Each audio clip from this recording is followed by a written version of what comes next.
Election में अपनी हार देखते हुए अगर भारत सरकार इस बात को समझ गई है कि वहां बीजेपी चुनाव हार रही है और फिर नेताओं को स्पेसिफिकली टारगेट कर कर बिना सबूत और तथ्य के कांग्रेस पार्टी के अध्यक्ष को जिस प्रकार से उनके अगर रेड डाली गई, उनको कोई समन नहीं, कोई बुलावा नहीं, कोई सबूत नहीं, और इस प्रकार की जो रेड डाली गई है वो सिर्फ एक संकेत देने के लिए दी गई है, मैसेज देने के लिए दी गई है। साथियों, आज राजस्थान में जो घटनाक्रम हुआ वो आप सब ने देखा और आप सब इस बात को जानते हो कि राजस्थान में आज से 29 दिन के बाद चुनाव है विधानसभा के। विधानसभा का चुनाव घोषित हो चुका है। आचार संहिता राजस्थान में और अन्य राज्यों में लग चुकी है और आज ही के दिन भारत सरकार की जो एजेंसीज हैं उन्होंने जो कार्रवाई करी है जयपुर में और अन्य शहरों के अंदर, उन कार्रवाइयों की जो टाइमिंग है, जो उद्देश्य है और जो इंटेंट है वो पूर्ण रूप से संदिग्ध है। और ये मैं इसलिए कह रहा हूं कि जो एजेंसीज भारत सरकार की हैं उनका दुरुपयोग लगातार हो रहा है, ये अब जग जाहिर हो चुका है।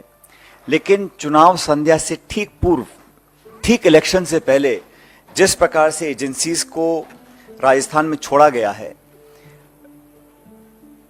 कांग्रेस पार्टी के नेताओं को भयभीत करने के लिए, आतंकित करने के लिए, देश और प्रदेश इस बात को बहुत गंभीरता से देख रहे हैं।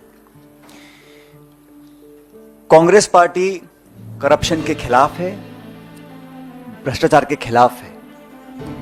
अगर कोई भी निष्पक्ष जांच होती है और कोई सबूत प्रमाण के साथ संदिग्ध पाया जाता है, उस पर कार्रवाई हो, इसके पक्ष में हम लोग हैं। लेकिन इलेक्शन में अपनी हार देखते हुए अगर भारत सरकार इस बात को समझ गई है कि वहां बीजेपी चुनाव हार रही है और फिर नेताओं को स्पेसिफिकली टारगेट कर कर बिना सबूत और तथ्य के कांग्रेस पार्टी के अध्यक्ष को जिस प्रकार से उनके अगर रेड डाली गई, उनको कोई समन नहीं, कोई बुलावा नहीं, कोई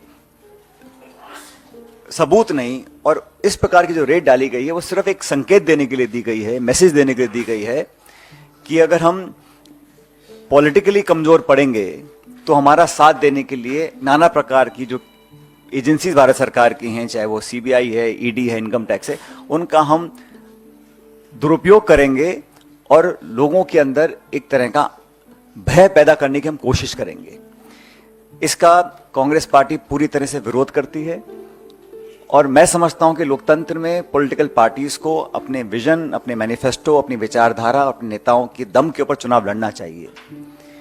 भारतीय जनता पार्टी सभी 5 राज्यों में फिलहाल पीछे चल रही है और मैं ऐसा मानता हूं कि जो आज की कार्रवाई है वो इस बात का स्पष्ट संकेत है। हम सबको प्रेरणा लेनी चाहिए, मैं समझता हूं, राहुल गांधी जी से। उनके ऊपर भी नाना प्रकार के केस थोपे गए, ईडी ने कई बार उनको बुलाया, हर बार वो पेश हुए, अपनी बात को रखा। इसलिए कांग्रेस के नेताओं, कार्यकर्ताओं को डरने की कोई जरूरत नहीं है। हम लोग ये चुनाव मजबूती से लड़ेंगे और चुनाव जीतेंगे। तो ये जो कोशिश की गई है आज के दिन कि चुनाव से ठीक पहले जब मॉडल कोड ऑफ कंडक्ट लगा हुआ है तब आप इस प्रकार की कार्रवाई कर रहे हैं, तो ये बात सब लोग समझ रहे हैं कि कार्रवाई क्यों करनी पड़ रही है। अगर वो चुनाव जीत रहे होते, बहुमत की तरफ बढ़ रहे होते, तो शायद इस प्रकार की कार्रवाई होती। तो जो टाइमिंग है, जो इंटेंट है, जो ऑब्जेक्टिव है, वो संदिग्ध है, सस्पिशियस है। और ये पहली बार नहीं हो रहा है कि इलेक्शन गोइंग स्टेट के अंदर इस प्रकार की कार्रवाई की जा रही है। जो टॉप लीडर्स हैं उनको टारगेट किया जाता है, स्पेसिफिकली टारगेट किया जाता है।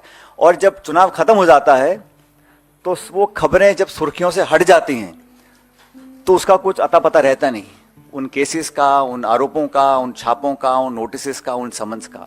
तो पॉलिटिकल टूल की तरह इसको इस्तेमाल किया जा रहा है। इस बात को जनता भी देख रही है, राजस्थान की और देश की भी। इसलिए जब जब मैं समझता हूं रूलिंग डिस्पेंसेशन जो दिल्ली में है, जब अपने आप को कमजोर पाती है तो इस प्रकार की एजेंसीज का वो पूरा सहायता लेकर अपना हित साधने में लग जाती हैं। ये एक बहुत गलत परंपरा है। ये लोकतंत्र के लिए, जैसा मैंने पहले कहा, एक अच्छा संकेत नहीं है। और जैसा मैंने कहा कि आज जो हुआ है उसको पूरा प्रदेश देख रहा है, इलेक्शन गोइंग स्टेट है। राजस्थान के अंदर जब जब करप्शन के इश्यूज आए उस पर कार्रवाई करने की मांग पहले भी होती, आज भी होती आई है। लेकिन अब जब चुनाव डिक्लेयर हो गए हैं, अब जब इलेक्शन सिर्फ 3-4 हफ्ते दूर है, अब अचानक आप जागें, पुराने केसेस को आप उठाएं, समन्स भेजें, छापे डालें और एक प्रकार से लोगों को टारगेट कर कर उनका चरित्र हनन करने की जो कोशिश करें। जांच से कोई डरता नहीं, आप कोई भी जांच कराइए, सब जांच फेस करने को तैयार है। जैसे मैंने कहा, राहुल गांधी जी फेस कर रहे हैं, सब लोग फेस कर रहे हैं। लेकिन इलेक्शन की पूर्व संध्या पर इस प्रकार की कार्रवाई होना, इसकी मैं भर्त्सना करता हूं, इसकी मैं निंदा करता हूं कि ये जो किया गया है ये पूर्ण तरह पॉलिटिकली मोटिवेटेड है।